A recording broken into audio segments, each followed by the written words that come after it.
Welcome to உணவும் ருசியும். இந்த வீடியோவில் நம்ம பனானா ரவா கேக் எப்படி பண்ணுறதுன்னு பார்க்க போகிறோம்.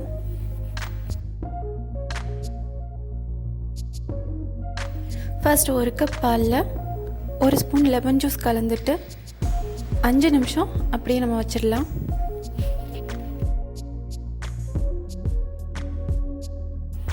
இப்போ மிக்ஸி ஜாரில் ஒரு கப் ரவா சேர்த்துக்கோங்க.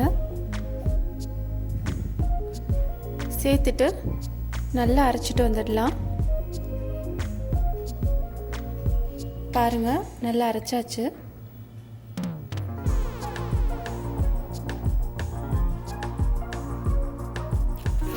இப்போ இதோட 3/4 கப் சுகர் சேர்த்துக்கோங்க. கூடவே ஒரு துண்டு சுக்கு, அதாவது ட்ரை ஜிஞ்சர், ஏலக்காய் 3,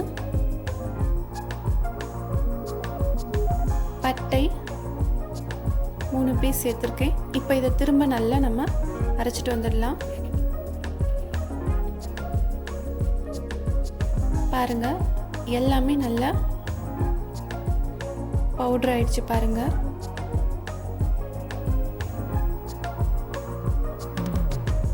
இப்போ இதோட பேக்கிங் பவுடர் 1/2 ஸ்பூன் சேர்த்துக்கோங்க.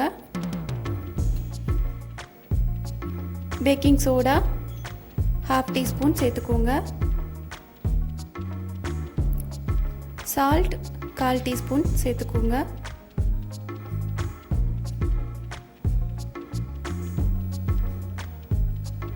இதோட நம்ம லெமன் ஜூஸ் கலந்து வச்சிருந்த பாலை சேர்த்துடலாம்.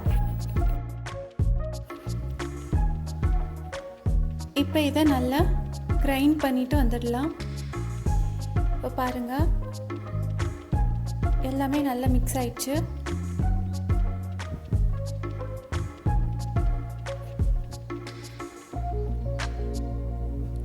இதோட இப்போ நான் 2 பச்சை வாழைப்பழத்தை சேர்த்துடுறேன்.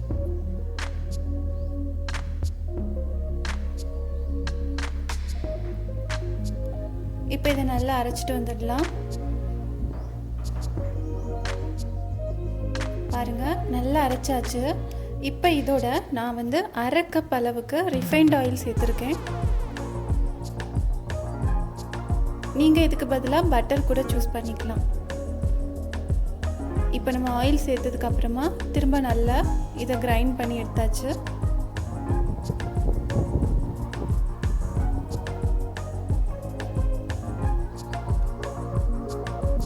இது நம்ம ரவாவில் பண்ணுறதுனால ஒரு 5 நிமிஷம் நம்ம வெயிட் பண்ணிவிட்டு அதுக்கப்புறம் நம்ம இதோட கொஞ்சமாக பால் சேர்த்து மிக்ஸ் பண்ணிக்கணும்.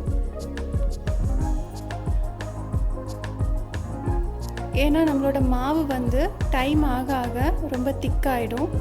பாருங்கள், இப்போ இதோட நான் 1/2 கப் அளவுக்கு பால் சேர்த்துட்டு நல்லா மிக்ஸ் பண்ணிடலாம்.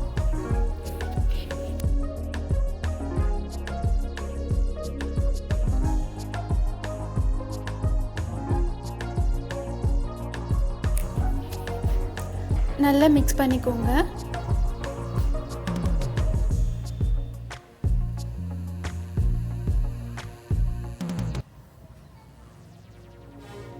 இதோட நான் கொஞ்சம் பாதாம் முந்திரி கட் பண்ணி சேர்த்துக்கிறேன்.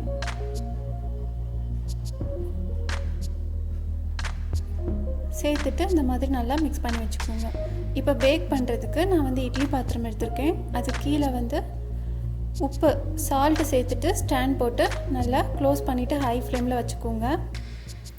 இந்த மாதிரி பாத்திரத்தில் தான் நான் பேக் பண்ண போகிறேன். இதில் ஆயில் ஏற்கனவே விட்டு நல்லா க்ரீஸ் பண்ணி வச்சுருக்கேன். இது மேலே நான் கொஞ்சமாக பிரெட் க்ரம்ஸ் சேர்த்துக்கிறேன். லைட்டாக சேர்த்தா போதும்.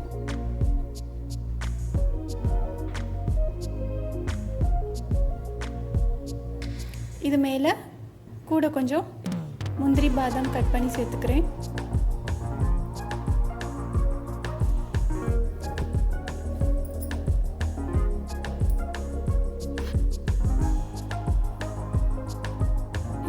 இப்போ நம்ம இந்த மாவை இந்த பாத்திரத்தில் சேர்த்துட்டு நல்லா டேப் பண்ணிக்கலாம்.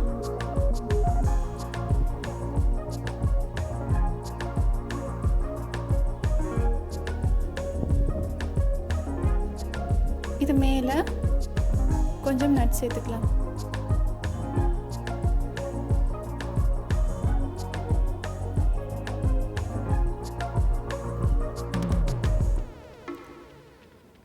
இப்போ நம்மளோட இட்லி பாத்திரம் ரொம்ப சூடாக இருக்குது. இப்போ இதில் வந்து நம்ம மாவை சென்டரில் ப்ளேஸ் பண்ணிடலாம். இப்போ நல்லா க்ளோஸ் பண்ணிவிட்டு ஸ்டவ்வை கண்டிப்பாக சிம்மில் வச்சுக்கோங்க. பாத்திரம் சூடாகிறதுக்கு மட்டும்தான் நம்ம ஹை ஃப்ளேமில் வச்சுருந்தோம். இப்போ சிம்மில் வச்சுருந்தேன். கரெக்டாக எனக்கு 1 hour ஆச்சு கேக் ரெடி ஆகிறதுக்கு. இப்போ இது வெந்துடுச்சான்னு செக் பண்ணி பார்த்துக்கலாம்.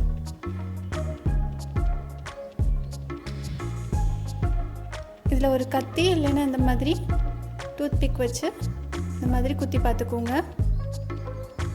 இதில் மாவு எதுவுமே ஒட்டலை, அதனால வெந்துடுச்சு. இப்போ நம்ம இதை வந்து எடுத்துடலாம். நல்லா சூடாக ஆறுனதுக்கு அப்புறம் நம்ம இந்த பாத்திரத்துலேருந்து இந்த கேக்கை வெளியே எடுக்கலாம். சூடாக இருக்கும்போதே எடுத்தோம்னா இது உடையிறதுக்கு சான்ஸ் இருக்குது.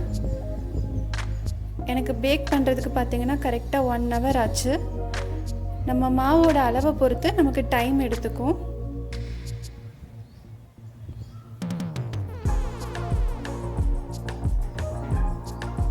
பாருங்கள், நம்மளோட பனானா ரவா கேக் ரெடி ஆயிடுச்சு.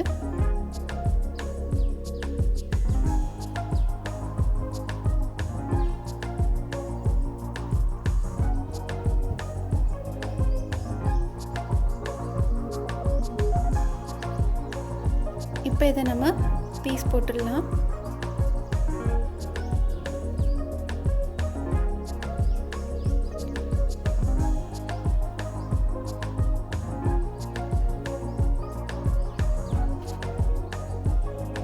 பாருங்கள், நம்மளோட பனானா ரவா கேக் ரெடி.